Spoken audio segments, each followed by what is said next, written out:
What is going on, guys? JD from New York here. Thank you so much for tuning back into the channel. March 13th, 2017. Fuck the blizzard of 2017, man.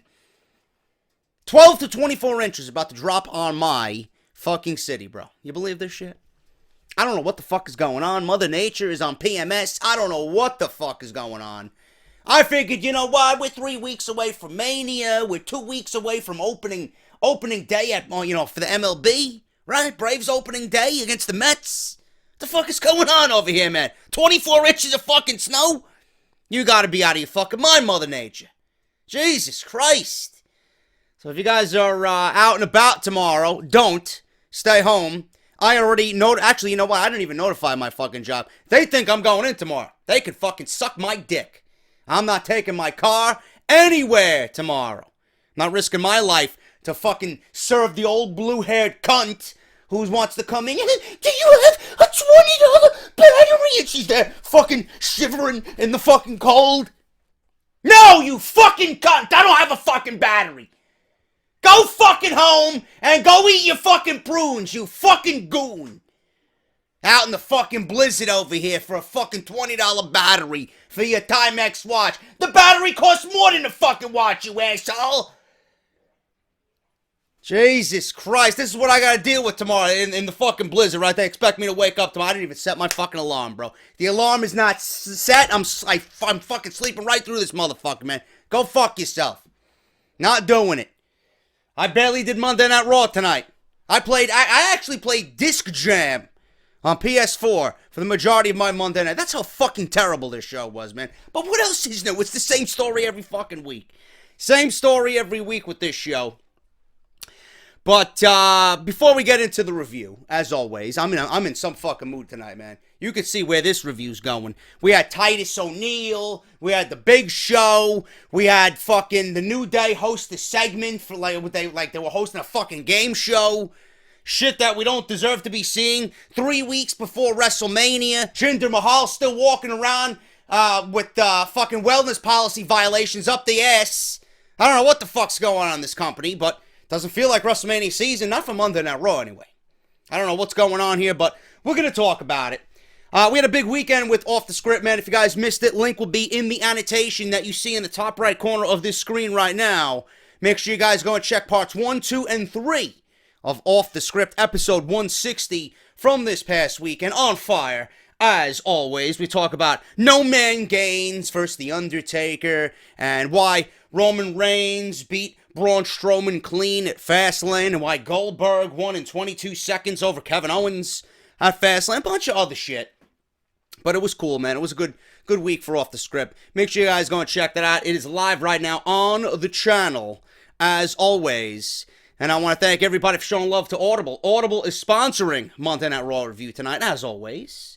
They are giving everybody listening one free audio book of your choosing. All you got to do is go through the sign-up process. Free 30-day trial, and no matter what you do with that 30 days, whether you opt to stay on or you want to fucking cancel it, you get to keep your audio book no matter what. But the sign-up is free, bro. Do it.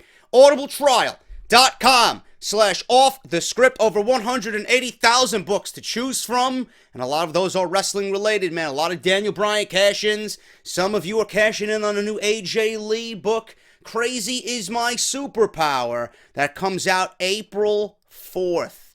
Make sure you guys take advantage of that. Your free book could go towards the pre-order of AJ Lee's new book, and when that book comes out, it is yours for free. Make sure you guys do it. audibletrial.com/offthescript. If you guys want to support the podcast any other way, man, Audible is definitely up there. Patreon.com. You guys absolutely fucking killed Patreon this weekend, man. I had like 24 new patrons this weekend, man. It's like fucking ridiculous. You guys are unbelievable. Patreon.com/JD from NY206. Keep that shit up. Thank you guys so much. And Barbershop Window, man, get your t-shirts. If you're going to see me at WrestleMania weekend or during WrestleMania weekend, I want to see some fucking off-the-script merchandise being worn, man. If you're in my presence, I would greatly appreciate that. Or if you're going to be in and around WrestleCon and the Hall of Fame and NXT, I want to see some get off my fucking TV t-shirts, bro.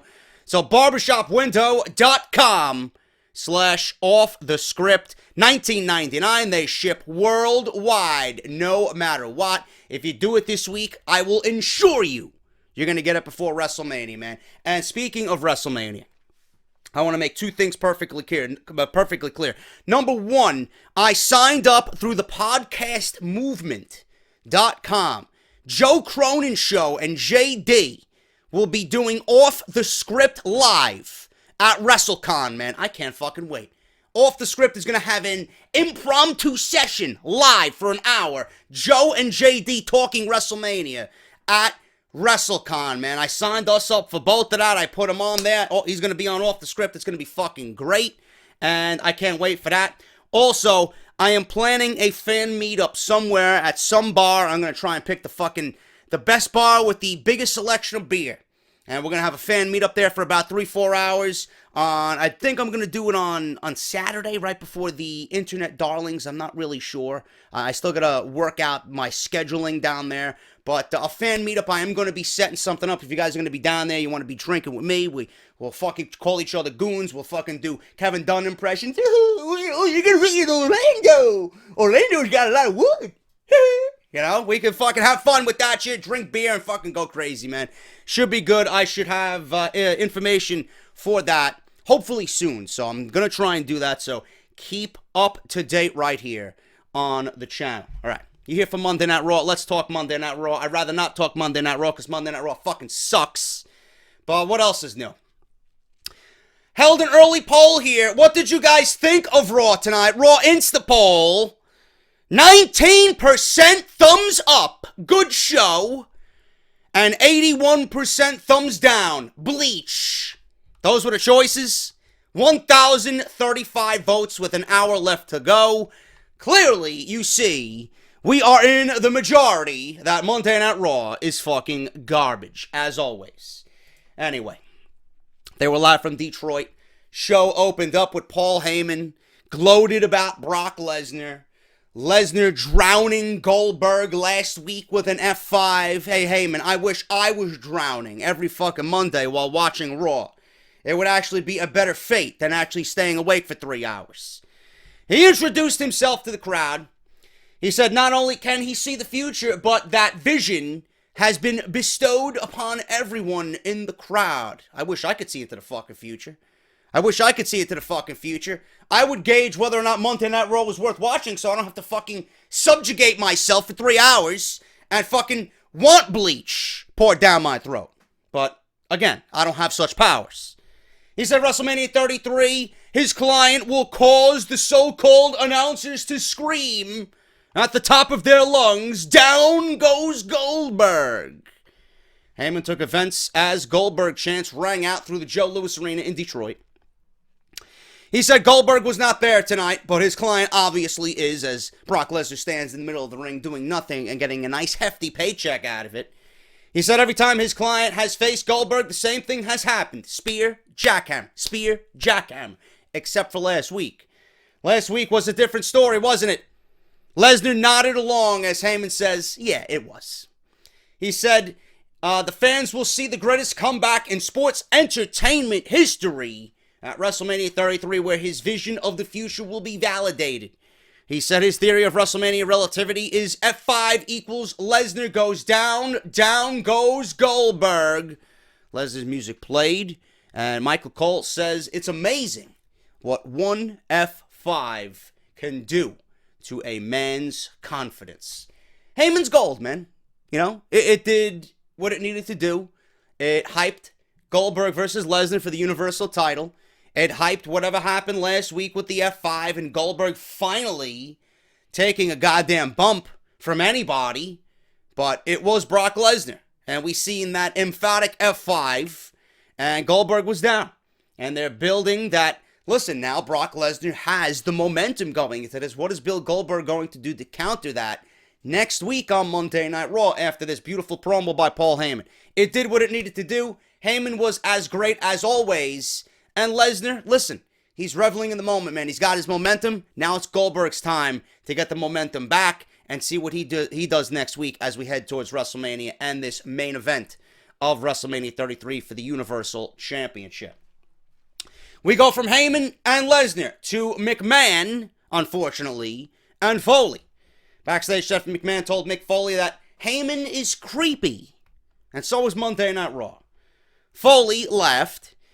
She said that she is glad she can make him laugh. She said that there's been tension between them, and she thinks it's because of the pressure leading to WrestleMania. No, Stephanie, it's not the pressures of leading into WrestleMania. This should be the easiest time of the year to book storylines and get feuds ready to go for WrestleMania. The reason why there's so much tension is because Monday Night Raw is fucking dog shit every single week. That's where the real tension comes from. It's not anything to do with WrestleMania, even though WrestleMania's card looks very, very underwhelming right now. But anyway, that's the excuse that she gave. There's a lot of tension between them, and it's the pressure of WrestleMania. And sometimes, in the heat of the moment, things are said, but that you can't take them personally. She said her dad taught her not to take things too personally. She said she hired him to be her GM because of how much he cares about their superstars. So, Vince McMahon taught Stephanie McMahon to not take things personally. Is that what she said? Does CM Punk ring a bell? Don't take things personally. Every week you come out and you fucking say something about this guy, you cut him down. Every time they go into Chicago, you're coming up with one fucking liners after another. Triple H comes on the Titantron and speaks about how well their medical staff is. Come on, man. Don't take things personally. Maybe you should fucking practice what you preach, Steph. Give me a break on that. Anyway, she said she is the manager, and she needs to manage him so that Foley can grow. Foley said, I respect better with a pat on the back. I've always have. She said she wants to take all of her experience and teach him if he's willing to learn. Is this the McMahon-Foley connection? And they start laughing. Cringe fucking moment. They start going back and forth, and there's, a little friendship building between them. It was fucking absolutely cringeworthy. Reach for the remote. Change the fucking channel type cringe. That's how bad it was. She asked if he's in or not because she has his first lesson ready. What's the first lesson, Steph? How to not fall asleep during Monday Night Raw. Would anybody pass that? No! It's impossible. You cannot pass that test. And if you do, congratulations. You get one of Titus O'Neil's fried chicken nuggets, okay? Jesus Christ. To WrestleMania and beyond. Stephanie said that by the end of the night, she wants him to scour the Raw roster and determine the one person that he's going to fire. He noted it's 3 weeks before WrestleMania. She said it's tough. It's tough, but he has to trim some of the fat and send the message of strong leadership, and everyone will become more competitive, plus they'll save overhead. So let me backtrack here. He has to trim the fat. Titus O'Neil trims the fat on that ribeye steak that's in catering every fucking week, man. It's beautiful. There's not 1 ounce of fat on that fucking thing. It's unbelievable, man. It fucking melts in your mouth. I don't know what he does to fucking cook that thing perfectly, but you want it medium well, done. Rare, done. Extra crispy, done. Whatever the fuck you want it cooked, Titus O'Neil's gonna be your man, bro. So, there's no fat on any of his steaks. I'll tell you this right now. If you guys want to go to catering and find out for yourself, by all means. But she wants Foley to trim the fat. Foley asked how long he has. Steph says he has until the end of the night. She already said that, and her tone suggested it wasn't, it wasn't really, one of those thrilling moments, because Foley didn't want to do it. Steph wasn't too thrilled that Foley had to ask again. You got till the end of the night, you fucking toothless goon. So that was that. Foley said that he'd do it. By the end of the night, he'll have somebody. She said that she knew he could be counted on. The crowd began chanting suggestions.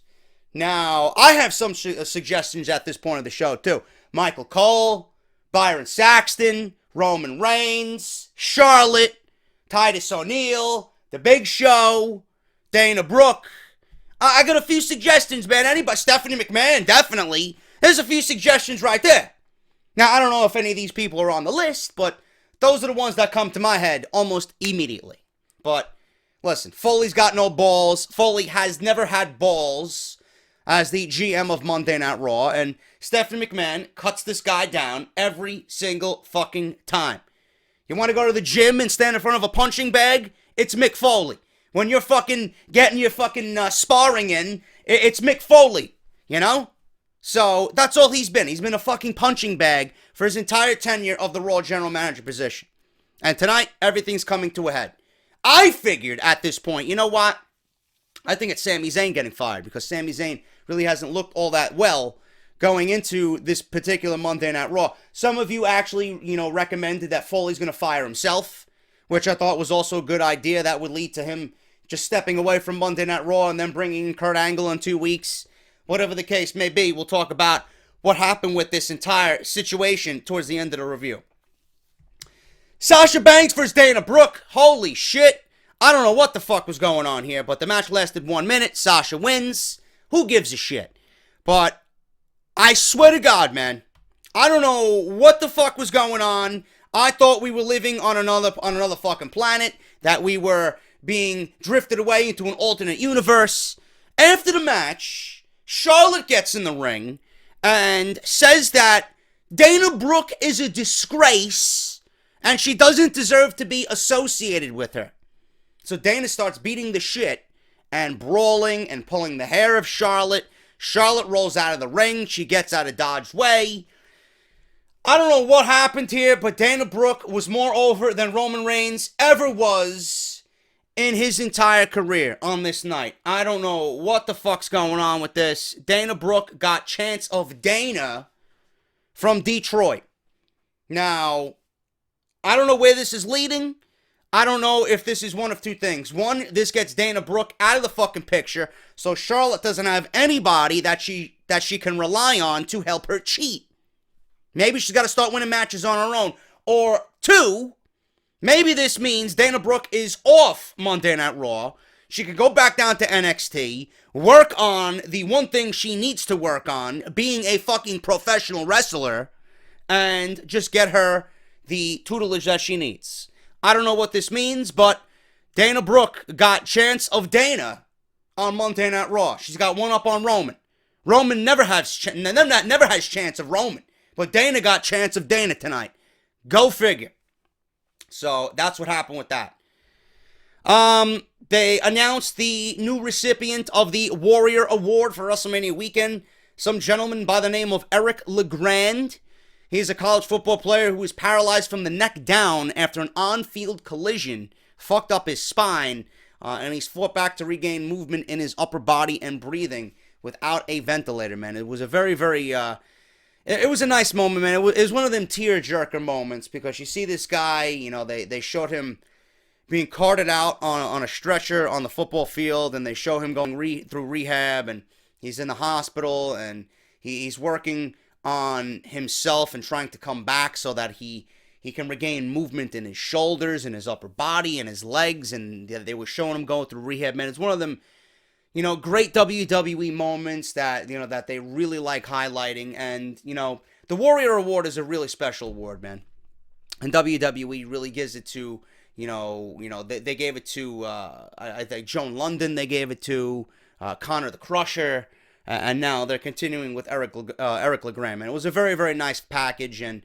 it really makes you stop and look at what these people go through and how strong they really are to fight back from something that ruins lives. This kid's life was fucking ruined, man, and he came back and he fought back, and he regained strength in his upper body again after doctors told him he had 0% chance of ever having motion or movement in his body again. So that's unbelievable, man. So he'll be at the Hall of Fame accepting the Warrior Award, and you guys who are going, you're going to be seeing Eric LeGrand accept the 2017 Warrior Award, man. It's a pretty cool moment right there. Moving on here, man. TJ Perkins and Akira Tozawa versus Brian Kendrick and the super athlete Tony Nese. Pretty much here. One thing I want to mention here, the cruiserweights are seemingly getting a little bit more time every week. I don't know if that's a company-wide initiative now going forward, but I'm liking it. All they need to do now is not go to commercial during the fucking match, and I'll be okay with that. Pick your commercial somewhere else. TJ Perkins and Akira Tozawa here on the receiving end of a loss. Nice and Kendrick win at close to 9 minutes. Nice rolled up Perkins and yanked the tights for a 3 count. And Corey Graves says you got to do what you got to do to get ahead in the cruiserweight division there. So Tony Nese and Brian Kendrick win this tag team match. They will actually be competing in a fatal 5-way on 205 Live with TJ Perkins, Akira Tozawa, and the greatest man that ever lived, Austin Aries. The winner of that fatal 5-way will go on to WrestleMania to fight Neville for the Cruiserweight Championship at WrestleMania. I am assuming it's going to be a competitive match with Austin Aries winning in the end. Aries and Neville, if that is the Cruiserweight Championship match, probably going to be the match that steals the show right now. The way the card is looking, out of everything, they have the opportunity to be the best match on WrestleMania 33. I'm looking forward to that the most, and I can't wait to see what they do together at WrestleMania. Nice and Kendrick get the win. Charlie Caruso interviewed 2 losers here, Carl Anderson and Luke Gallows. Anderson complained that everyone is talking about the challengers instead of them. Well, why the fuck not? The champions, they got fed to Roman Reigns 2 weeks in a row a couple of weeks back. Why the fuck would we be talking about you, you fucking idiot? There's no reason to talk about the champions when 2 men can't beat 1. So go figure. He wants to know why nobody's talking about the champions, because the champions are fucking garbage. That's why. He said they're not a flash in the pan team because they've won tag teams all around the globe, or tag team titles all around the globe. Yeah, see if Kevin Dunn cares about that. Gallows said if you want to talk about those nerds, talk to someone else about them. Anderson said if they don't get the spotlight in the tag team division, they'll take it themselves, just like they've always done when they've wanted something. Really, couldn't take a victory against Roman Reigns though, right? Couldn't take that. Even though I wanted you to, even though it made sense for you to, you couldn't take it then 2 weeks in a row. So, anything these guys say, just ignore it, because it's fucking garbage. What else do we got here, man? Moving on. Owens had a beautiful promo, as always. Kevin Owens is back. The Kevin Owens that we really enjoy seeing. Kevin Owens that we did not get in 7 months as Universal Champion. Owens entered the ring, and he is going to be involved in a tag team match with Samoa Joe against Sami Zayn and Chris Jericho. He stood in the center of the ring with the spotlight on him once again. He was greeted with chants of Y2J. He said 1 month ago, and I didn't even realize it was that long, man. It really doesn't feel like 1 month where we seen the Festival of Friendship. It seems like it was just yesterday, but it was 1 month ago. He took the spotlight and put it back where it belongs as it's shining down on him. There's a focus on spotlights over the last 2 segments. He threw 2 highlights of the attack of the Festival of Friendship, and then he said a lot of new people are very upset with him for betraying Chris Jericho because he pretended to be Jericho's best friend for months. He said he's not his best friend now, and he never was Jericho's best friend. At this point, I'm like, isn't this the same dialogue that we seen last week? Everything that we've heard so far, even from Heyman, I felt it was the same or almost the same type of dialogue, and that it was nothing but rehash from last week. Owens said the same thing last week. Paul Heyman said the same thing last week when Lesnar was F5 Goldberg. But this is Monday Night Raw, and this is their build towards WrestleMania. So why am I going to bitch and complain? We always know that Raw doesn't do anything that makes any sense, or much of it anyway. He claimed Jericho was just trying to get close to him so he could get close to his Universal Championship. And Jericho was never actually his friend either. He said that he did what every single one of the fans would have done, which was stab Jericho in the back before Jericho could stab him in the back. The bottom line is, Kevin Owens said, I outsmarted Jericho. He said now Jericho wants his revenge, but at WrestleMania he's going to take Jericho's United States Championship just like he took my Universal Championship away from me. He said now that he's done, the only thing left of Y2J will be Jericho's turns. Cry it out, man. Cry it out. He said as far as tonight goes, the only thing Jericho is, the only thing Jericho and his waste of a space tag team partner, Sami Zayn, are going to get is a lesson. He says that lesson is, who needs best friends when you have a destroyer? And he walks out. Samoa Joe walks out. You gotta love when Samoa Joe walks out, man. The man looks like he's ready to fucking rip someone's spine right from their fucking neck, bro. Jesus Christ. Guy walked out with his towel around his neck, man. This guy was ready to fucking take a bite out of something and fucking kill somebody tonight. I love it. Absolutely love it. Samoa Joe is fucking beast. I like the segment. Owens sounds great. Owens looks great in this role.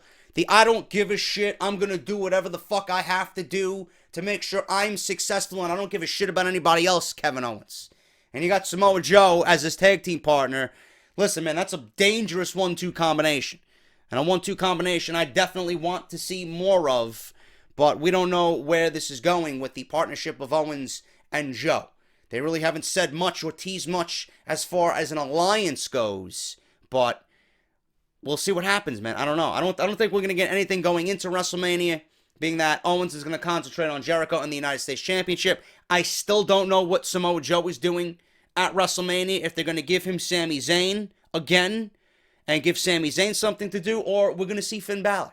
Finn Balor made his re-debut or return at Madison Square Garden at the most recent house show this past weekend, but we still haven't seen him on live television.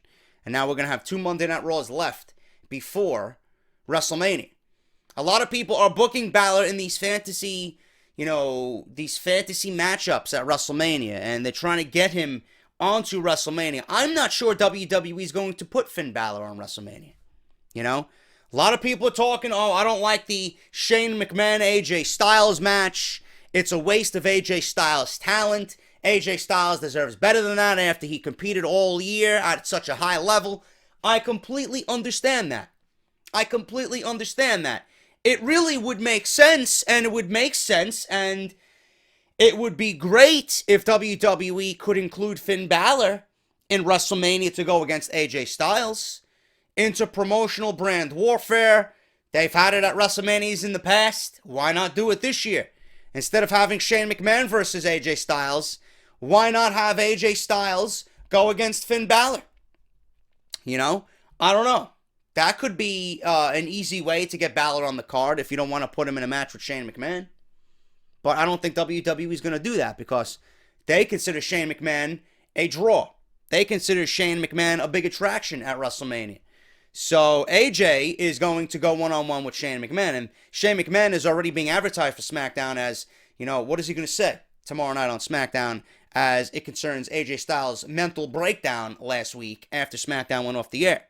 Because they had a nice little backstage brawl, or the happenings of a brawl last week after AJ lost to Randy Orton. But I don't know, man. I really don't know where Finn Balor's going to fit into WrestleMania, if not at all. I don't know where Sami Zayn's going to fit in. I mean, I hate this shit, man. AJ Styles, I agree with you that AJ Styles deserves a better WrestleMania match than Shane McMahon, but I'm not going to put it down. I think the promo work's going to be great. I think the match between Shane and AJ, I think a lot of people are sleeping on it, man. I would not sleep on it. Especially if it's a street fight. Shane McMahon is known to fucking steal the show, man. He's known to be doing some fucking high-risk, dangerous, life-fucking-threatening maneuvers at WrestleMania. Just look at last year. That was the fucking highlight of that entire Hell in a Cell match. I would not sleep on that match just yet. But I am in total agreement with everybody that AJ should be in the main event.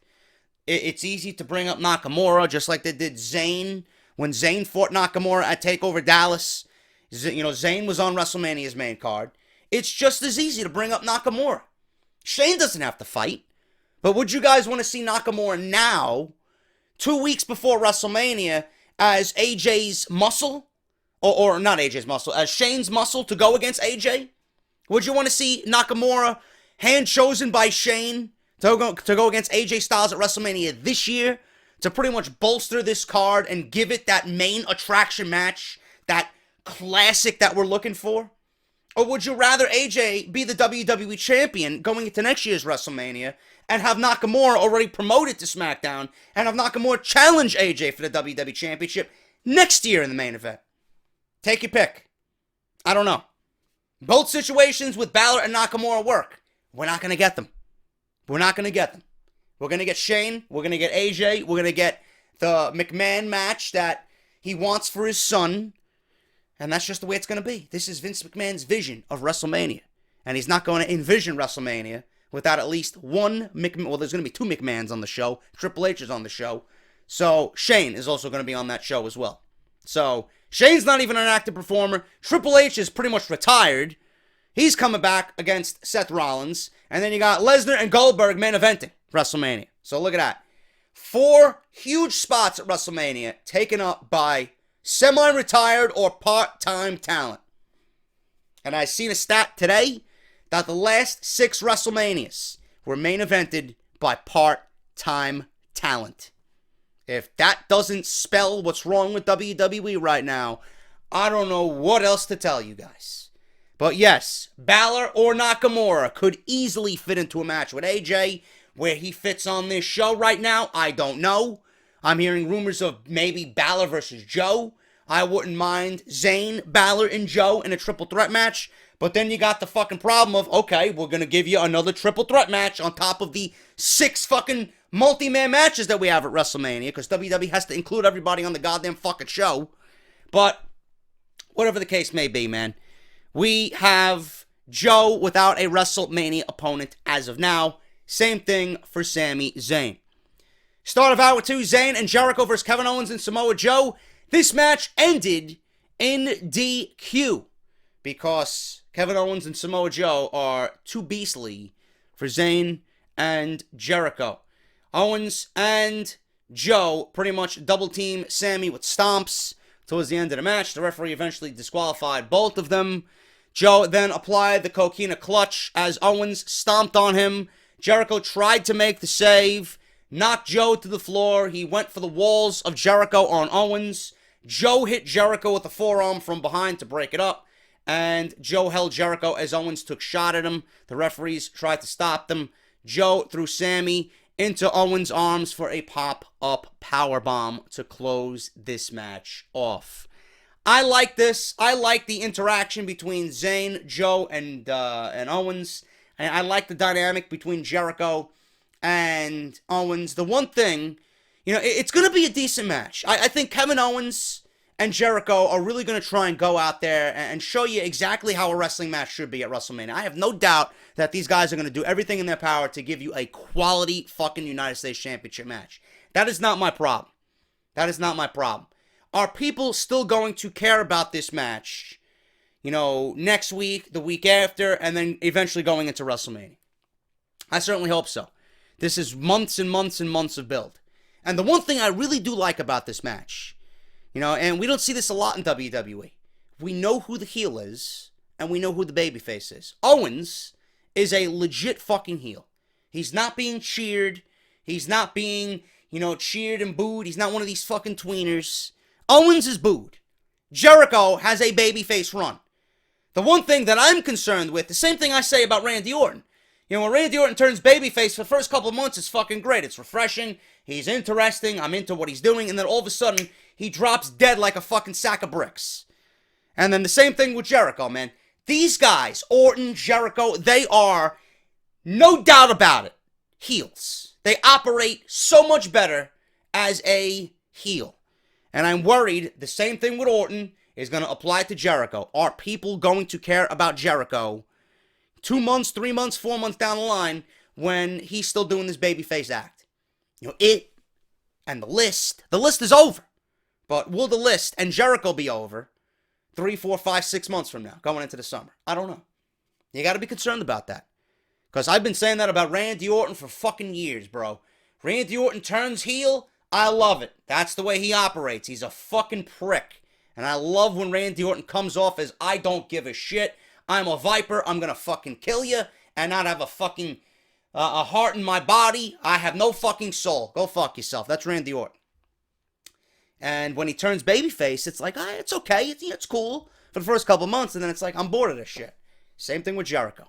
Jericho and Orton, always operated better as babyfaces. I hope it doesn't get boring. But the one thing I do like here is, Owens is heel, you know that for a fact, and Jericho is the babyface. So we have a distinct heel babyface dynamic with these two going into WrestleMania for the United States Championship. Stephanie told Foley it's a difficult decision that he's got to fire somebody and she's willing to help. Foley said he will eliminate somebody from the roster because she asked him to. Stephanie suggested Sami Zayn, and this was my thought here. I thought Sami was really going to go, man. I heard rumors today, and I read rumors that with Balor coming back and with Jericho now pretty much, going away for just a couple of months to record with Fozzy, that Jericho's going to be back with WWE for the majority of 2017. And with Balor back, they got that big baby face. As of now, Balor's back as a babyface. Jericho is a babyface. I read today that Sami Zayn's run on Monday Night Raw as a legit top babyface is over. Now, I don't know whether that means turning Sami heel. I can't see Sami heel. Or whether or not that means Sami's moving to SmackDown. I think the best thing for Sami Zayn right now is a move to SmackDown. I think it would rejuvenate his fucking career. It would put him in the main event where he belongs. And they're not utilizing him on Monday Night Raw, man. He's absolutely wasting away on Monday Night Raw. So I honestly thought Sami Zayn was going to be the one fired, and then we're going to build a storyline around Sami Zayn being fired, and he goes over to SmackDown.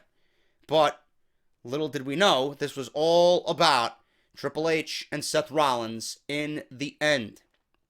So that was pretty much that. Steph interrupted Foley, saying that he has a lot on his plate. Nia Jax comes in here and interrupts this entire thing. She walks in, rolled her eyes. She said she put Sasha on the shelf for 1 month. And now she barely, was pinned by Sasha at the Fastlane pay-per-view. And now, seemingly, she's left off the WrestleMania card. Stephanie McMahon told Jax that, yes, you deserve to be part of the WrestleMania conversation. Yes, you deserve to be in that women's match. She offered Nia Jax a match one-on-one with Bayley later. So why does Nia Jax need to beat Bayley again? I don't get it. She already made a point about her beating Sasha multiple times and owning Sasha, besides one fluke victory. She pinned Bayley in a tag team match a couple of weeks ago. Why does she have to beat Bayley again to get into the women's match? Hasn't she done enough? Hasn't she showcased enough that she belongs at WrestleMania's Raw Women's Championship match? I don't get it. So Stephanie offered another match with Bayley, and Nia Jax thanked her. Instead of saying, listen, this is bullshit. After expressing what I just told you guys, Nia Jax says, yes, thank you. Come on, bro. Speak up. You're not going to get what you want if you do not speak up. But I guess, WWE doesn't think that way. We're stupid. We don't remember what happened 2 weeks ago, right? I do. I'm sure you guys do, but WWE and the fucking casuals that watch the show, they don't give a fuck. Foley said he's going to clear his head. He walks away, and she offered him some company, did Stephanie. Mick Foley was showcased backstage. He was walking, backstage, and he was thinking, and he was pondering. Out comes Juicebox Mahal, Jinder Mahal here, Steroid Mahal, HGH Mahal, fucking stick a needle up my ass and inject me like Roger Clemens Mahal. Walks by Mick Foley. Jinder says that he doesn't want to be fired tonight, and he wants some talent because he thinks he's a main event talent on Monday Night Raw. If Jinder Mahal is a main event talent on Monday Night Raw, Sasha Banks in about 30 minutes is going to be knocking on my door, and she's going to give me the best blowjob I've ever had in my entire life. If that's the case. Not happening, Jinder. Not happening. So get the fuck off Monday Night Raw. You don't even belong on Monday. You don't even belong in the company. Seriously. Does WWE test these guys? I mean, are they just that lax with testing these guys? Seriously. Look at this guy's fucking veins. He has veins growing out of veins, growing out of veins. If nobody sees this in the back, I don't know what the fuck's going on back there. This guy thinks he's a main event talent. Clearly, whatever he's injecting himself with has gone to his fucking brain. Guy's a retard. Anyway, Mick Foley says, you want an opportunity to show your talent? You got Roman Reigns tonight. Great. So not only do we have to see Jinder Mahal, we got to see Roman Reigns in the same fucking match. Jesus Christ. Serve me a shot of bleach on the rocks.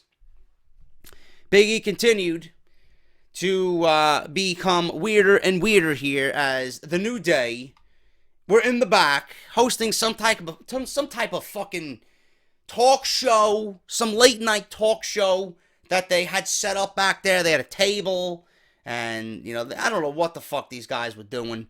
They were debuting their new talk show. I don't know what the fuck it was called, because I wasn't even paying attention at this point. Xavier Woods says they have the biggest guest possible. I wonder who that could be. Kofi and Big E X2. And in walked the Big Show. At this point, I turned it off. But thank God for my notes. Thank God for my notes. Xavier Woods says that the Big Show will have a chance to become the 2-time winner of the Andre the Giant Memorial Battle Royal. So we all know it is confirmed that Big Show and Shaq is not happening. Kofi interrupted show with an ice cream plug. Big E wrote a question about the Jetsons movie, as if anybody's gonna fucking watch that shit. If you go out and buy that shit at Kmart, you are a legit fucking asshole. The Jetsons. The fucking Jetsons. I remember the Jetsons. It's not this shit. I'll tell you that right now. They kept interrupting the Big Show as he tried to talk about the Jetsons movie that goes on sale tomorrow. I'm gonna rush out in 24 inches of snow and buy the fucking Jetsons movie starring the Big Show and Roman Reigns. Please, I'd rather get fucking buried alive in fucking Blizzard 2007 than watch Roman Reigns and Big Show in a fucking Jetsons movie. Jesus Christ. Titus O'Neil comes in and interrupts everybody, and at this point, Jesus Christ, he left his catering service. He left it in the hands of Curtis Axel. He's like, bro, take care of the catering for me. I gotta go do an on-air roll and make sure everybody reaches for the remote and changes the goddamn channel. Don't burn the chicken, Curtis Axel. Please. Take the cookies out after 7.5 minutes. They need to be moist. I want the broccoli with light butter and a pinch of salt, please. You fucking asshole. And what about the cheesecake? Did you use Philadelphia?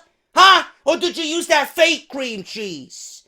What about the mangoes? Were they sliced diagonally? And the kiwi? The strawberries? Because Cesaro likes strawberries, bro. And what about the coffee? Black. And it's got to be organic beans, bro. Come on, man. Jesus Christ. Make sure the corn is buttered. Make sure the fucking macaroni and cheese has some breadcrumbs on top and put some extra cheese on top, bro. I'm leaving you in charge, man. If you fuck this up, I'm gonna give the duties to Mark Henry, bro. Come on. Seriously, you got it? Okay, let me do this thing. Don't forget the fucking soda. We need Diet Pepsi. None of this fucking regular Pepsi bullshit, okay? Diet Pepsi. If you want to go other than another soda, I approve of Mountain Dew because I like Mountain Dew, okay? Don't fuck it up, Axel, okay? Your father's gonna know about it, bro. Anyway. This entire segment was a fucking waste. Titus Brand says that he should be the star of the Jetsons movie. Now, Titus should be the star of unemployment. I hear that's a great fucking job. Unemployment. You're not on Monday Night Raw. You don't have to fucking grace us with your fucking presence every week. You don't get to fuck up promos. You're wanted on unemployment. You're not wanted here, bro. Seriously. Titus O'Neil, he thinks he's the star of or should be the star of the Jetsons movie. You sure you want to be the star of the Jetsons movie? Straight to DVD, bro. That's what you want for your life? That's what you want for your career. Straight to DVD. Right to the fucking bargain bin aisle at Kmart. This is what you want? Stick to catering, bro. Stick to catering. Hey, your chicken's fantastic. Falls right off the bone. Says he loves the Jetsons. Yeah, back in the fucking 70s. Titus shoved the show when Show says it wasn't his decision to be put in the movie. Show looked upset, knew they were eating popcorn intently. They were pulling off their best Keemstar as these two were going at it. Xavier said one thing is for sure. Titus ruins everything. Oh, that's a funny thing, Xavier. Monday Night Raw ruins everything. So Titus and Raw have something in common. Jesus Christ. Anyway, we go from a whole bunch of losers to a couple losers. Enzo and Big Cass, we got a couple haters? A couple haters or a couple losers?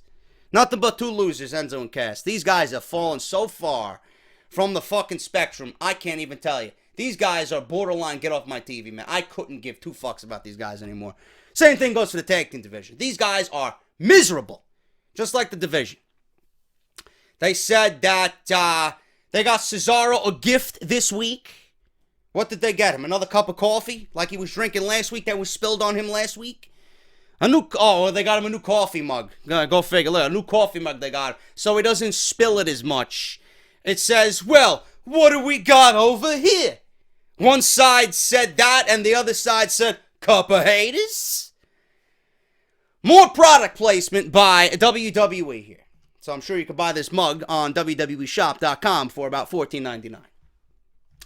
Cass says that it's March Madness, so they're promoting March Madness, which means the WWE is going to get killed in the ratings on Monday night when the National Championship game is taking place. March Madness is in full swing, and they're the bracket busters. We are the Cinderella story, he said, and he listed various college teams, and he said everyone should put them in the championship column when they fill out their brackets, because tonight they stamped their ticket as they point to the sign.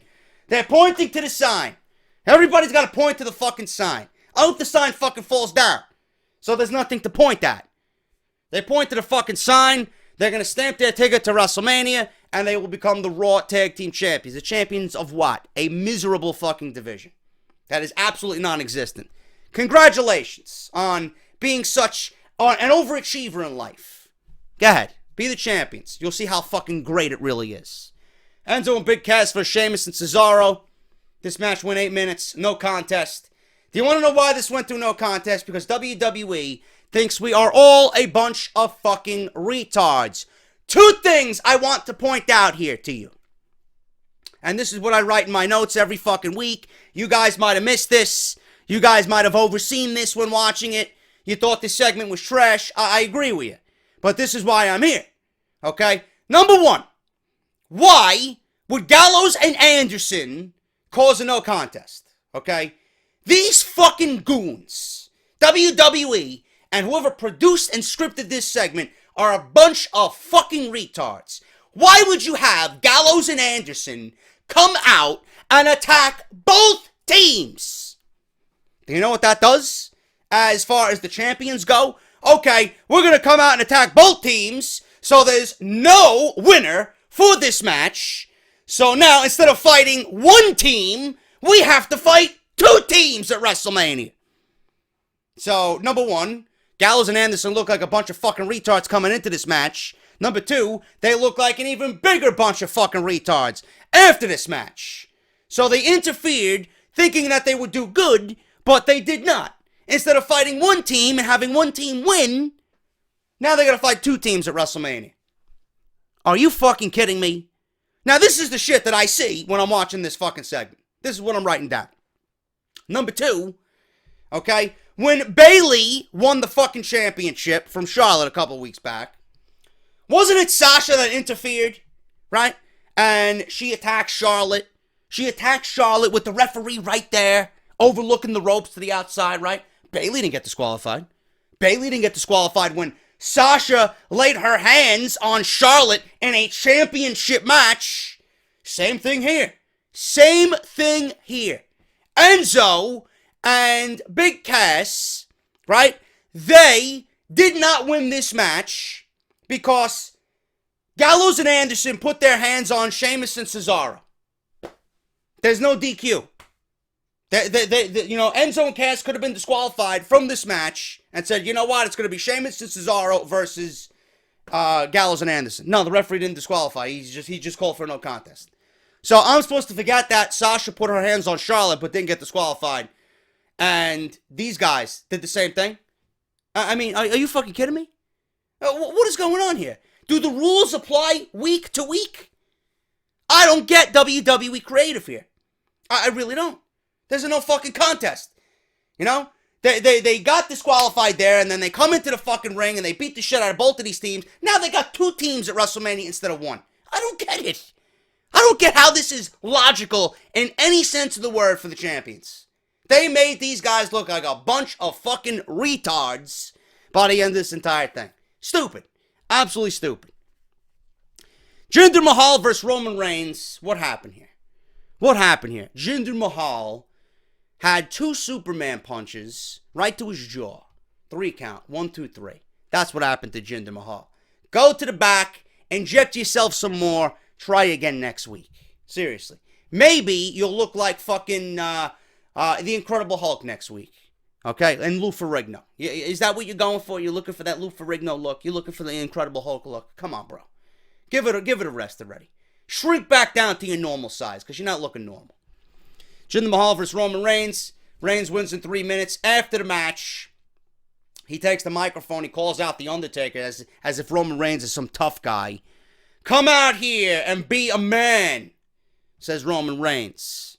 They cut the commercial break. He's still standing in the ring. They're back live. Reigns is still in the ring. Instead of The Undertaker, we get Shawn Michaels coming out. And Roman Reigns looks very confused. And at this point, I look confused. And I'm sure you guys look confused as well.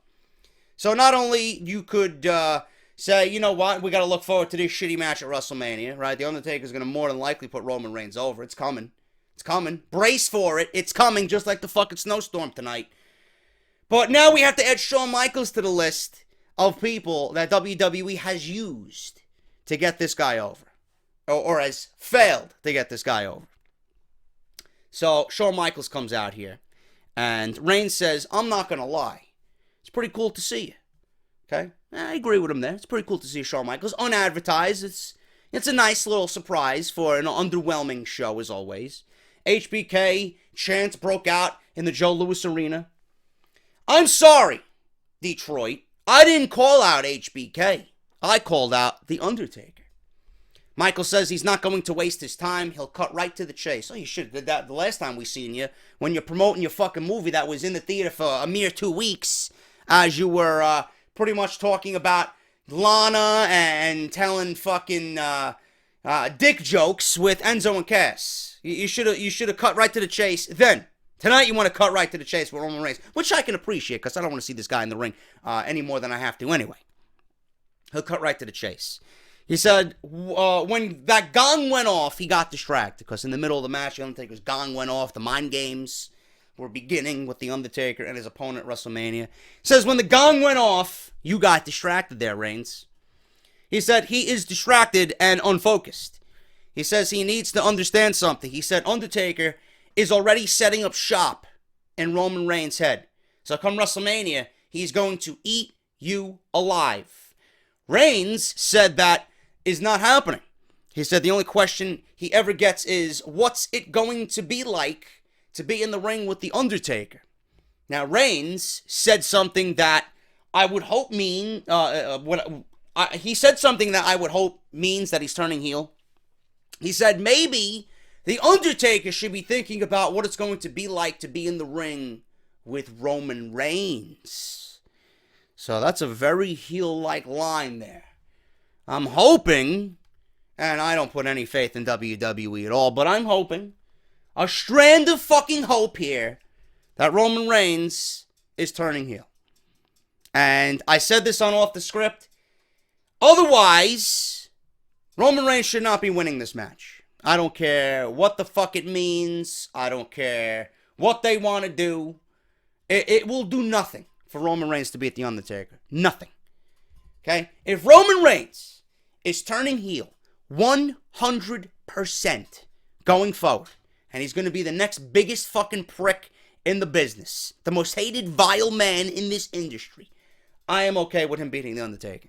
If this results in nothing, if this results in Roman slaying the dead man, if this results in Roman beating Braun Strowman, if this results in Roman beating both of these guys to get a championship match against Brock Lesnar and him slaying everybody and winning the Universal Championship, then WWE can go fuck itself right up the ass. Because that is fucking awful booking. Awful booking. If Roman's going to turn heel, fine. I'm all for it. If it's going to remain the same, why do you even bother doing it? You're killing Roman Reigns, you're acting like a bunch of ignorant fucking assholes, and you're accomplishing nothing. This is a buried alive match, unofficially, for WrestleMania. You want to bury Roman's career? By all means, have him fucking Superman punch The Undertaker. Okay? The man who's lasted through fucking war upon war upon war. A Superman punch and a spear is going to take down The Undertaker? Give me a fucking break. On no planet will Roman Reigns beat The Undertaker with those types of moves. Let alone does he deserve to be in the same ring at the biggest event of the year against The Undertaker. Awful.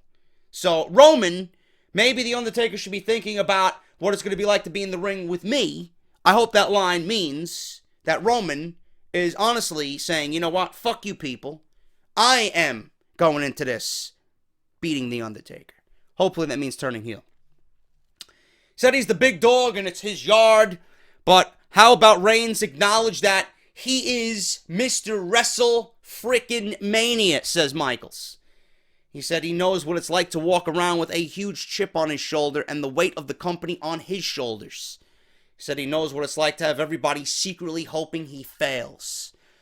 Nobody is secretly hoping Roman Reigns fails, HBK. We want him to fail. We want our feelings to be known. And I think everybody's made that well aware. Believe me, Roman, he says, I've walked in your shoes. He says, who's going to retire him? Reigns set the mic down and walked out. Or he's going to be the one to retire The Undertaker, says Roman Reigns. Or he mentioned something about The Undertaker retiring Shawn Michaels. Listen, The Undertaker retired you, but at WrestleMania, I'm going to be the one to retire The Undertaker. And then he sets the microphone down. Michaels starts staring at him. Roman Reigns is walking up the ramp. He starts talking to himself. And I swear to God, I swear on everything that I own, what we seen after this was the legit greatest thing I've seen on Monday Night Raw all year.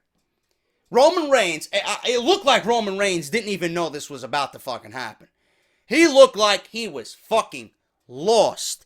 Either he looked lost or he forgot the fucking sequence that was about to happen.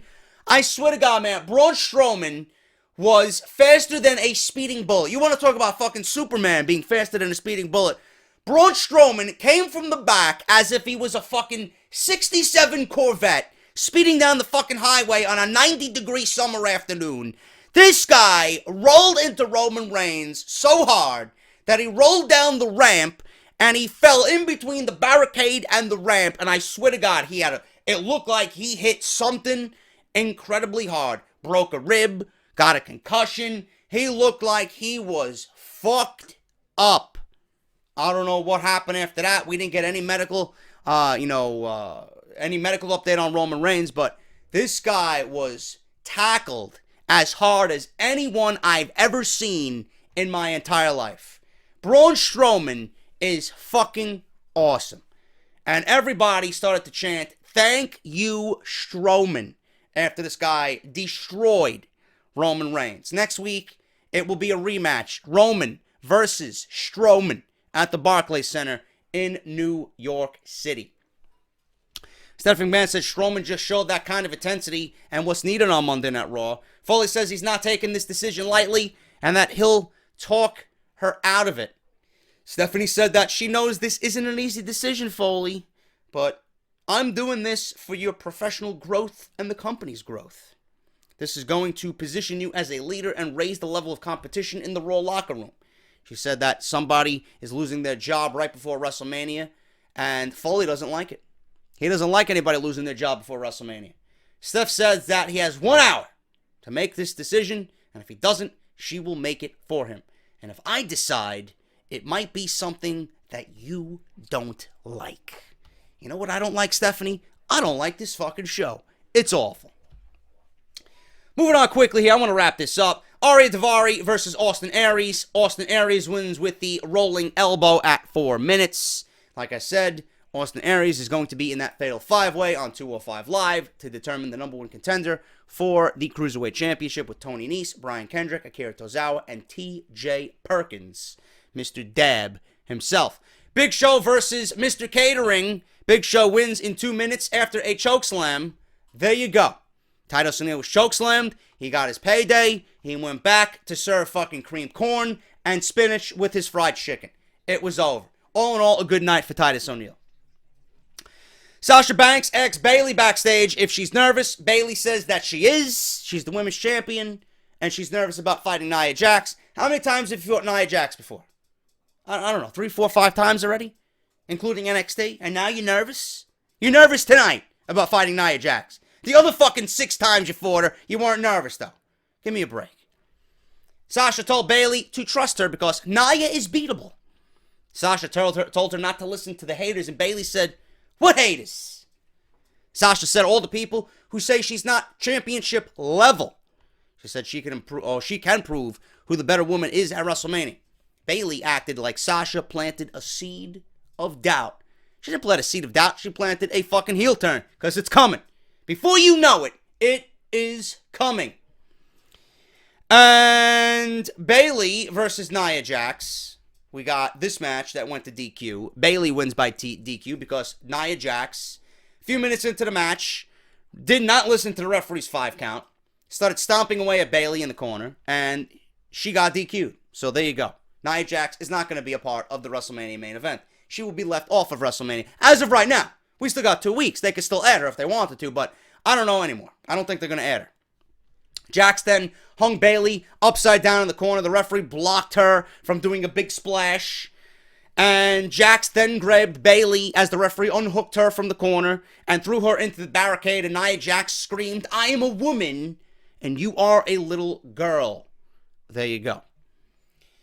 Finally, in the last segment of the show, which was probably the best segment of the show, which really wasn't the best way to close a show, which isn't really a main event, we had Mick Foley choosing one person to fire off the Monday Night Raw roster.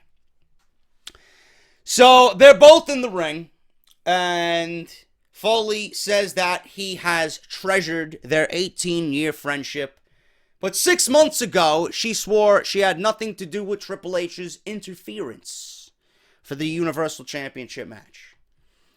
He said back then, she lied and proved she is a good liar and a bad person.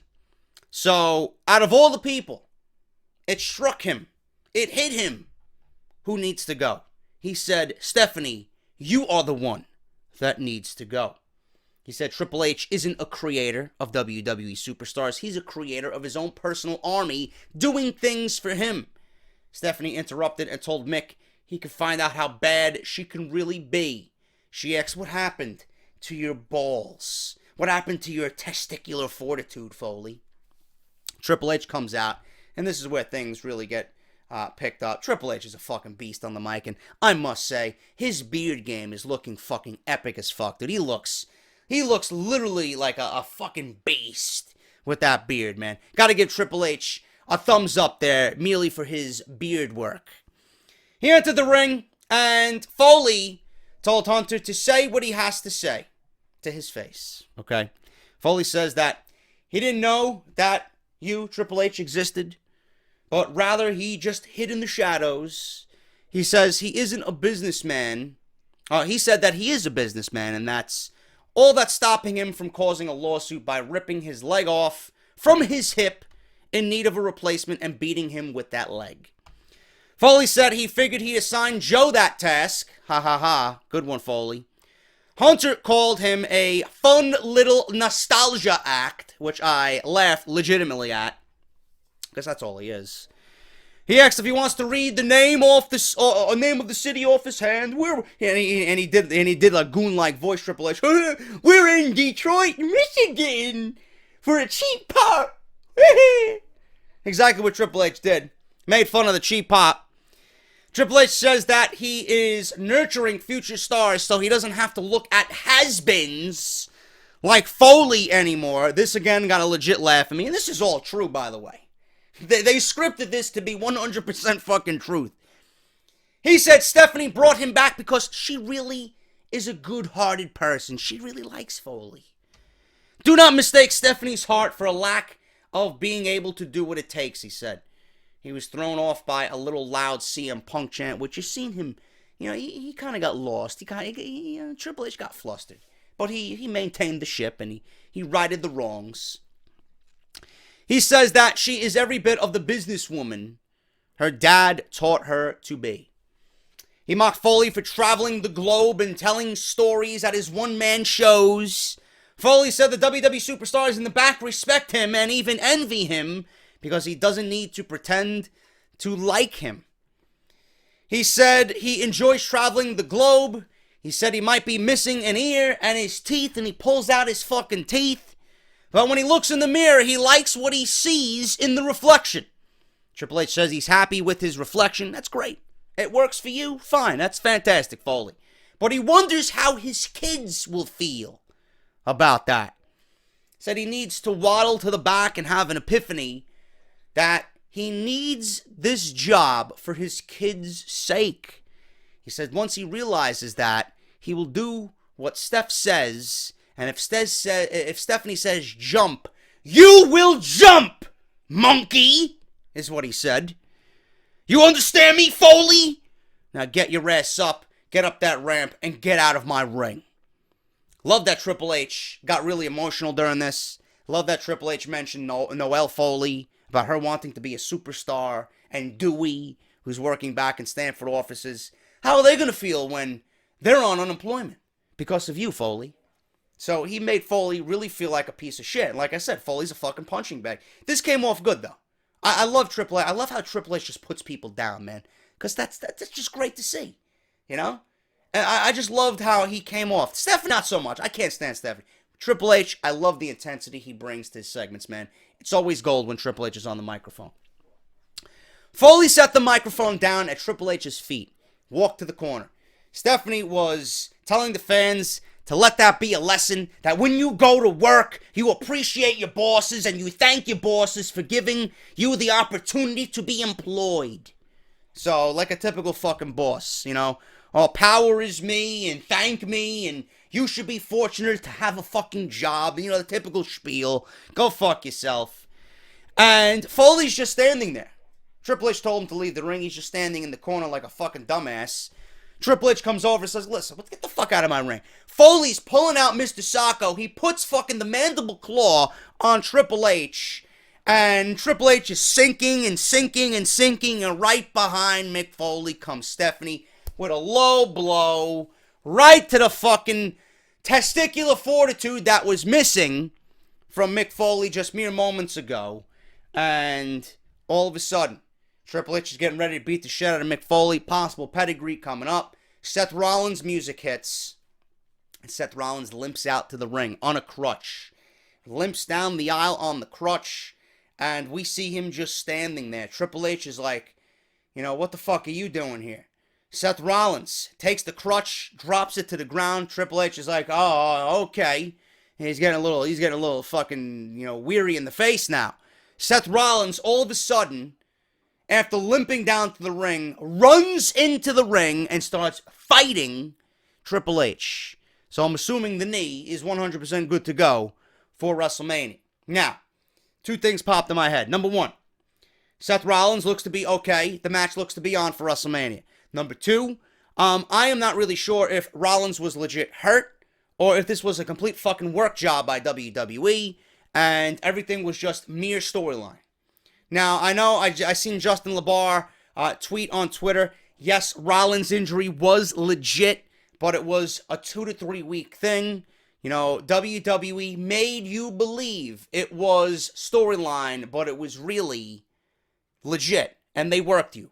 So, at least we got confirmation from that. I kind of figured it was real, but WWE, I gotta admit, did a very, very good job here at covering up this.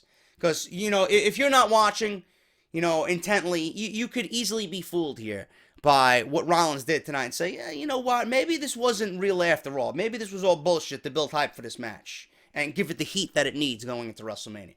But we got Rollins and Triple H brawling. In the end here, Rollins was laid out by Triple H. The crutch that was laid out on the floor, Triple H picked it up after Rollins was beating the shit out of him. He got back into the ring. He nailed Rollins with the crutch right on the knee that was braced up and taped up. Shots with the crutch to the knee. Rollins screaming in agony. Not once, but twice. He even put Seth Rollins in like a fucking knee bar.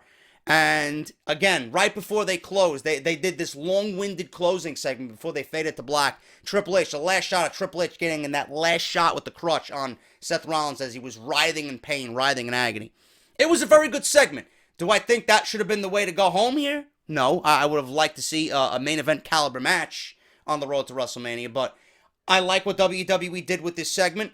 I don't like that they focused on the authority figures again. I like that they intertwined Seth Rollins and Triple H into this to build some more heat going into WrestleMania, but a little too much focus on the authority figures for this episode. I understand Foley is going to be fired. I understand Foley is no longer going to be the Raw GM. He's got 2 weeks, and then he's gone. And then in comes Kurt Angle, which is being rumored. But, again, I really wish they'd go with my idea where Mick Foley says, I'm going to get back at you guys. I'm going to trade for Dean Ambrose, and I'm going to trade Zane over to SmackDown, get Ambrose over here. We got the Shield back together. They are the Hounds of Justice. They're going to take care of the fucking shit that needs to be taken care of on Monday Night Raw. But one can still dream, okay? But I don't like that they focus too much on the authority figures here. I like that they intertwine Rollins and Triple H into this. It worked out very well in the end. And Triple H, again, always beast. Brings so much intensity to the microphone, into the promo. Really enjoyed his stuff with Foley. I enjoyed it very much. And, again, I enjoyed the segment, but too much on the authority figures to close the show. That was Monday Night Raw. All in all, a down show. As far as the votes, what we are looking like right now, final results here on my poll that was 2 hours long. What do you guys think of Monday Night Raw? 81% thumbs down, Bleach, to 19% thumbs up. Good show. Out of 1,300 votes, 1,291 to be exact. So there you go. Another down edition, big time, for Monday Night Raw. And I would definitely agree with everyone that voted thumbs down for this show. I am JD. Thank you guys so much. Hope you enjoyed the review. As always, if you did, let's get 2,000 thumbs up on this video, will you? 2,000 thumbs up is the goal for this Monday Night Raw review. Until then, thank you so much for watching. Take advantage of Audible, audibletrial.com/offthescript, patreon.com/JD from NY206, and get your t-shirts, man. barbershopwindow.com/offthescript. Follow me on Twitter, @JD from NY206, and subscribe to the YouTube channel for more great reviews and WWE content all week long. I'll be streaming tomorrow during the Blizzard, probably Zelda. And until then, guys, thank you so much. I am JD. I'll see you tomorrow from Blizzard 2017. And I'll see you guys for SmackDown Live. Be safe out there. Don't go anywhere if you don't need to. And I'll see you right back here for more WWE stuff. Talk to you later.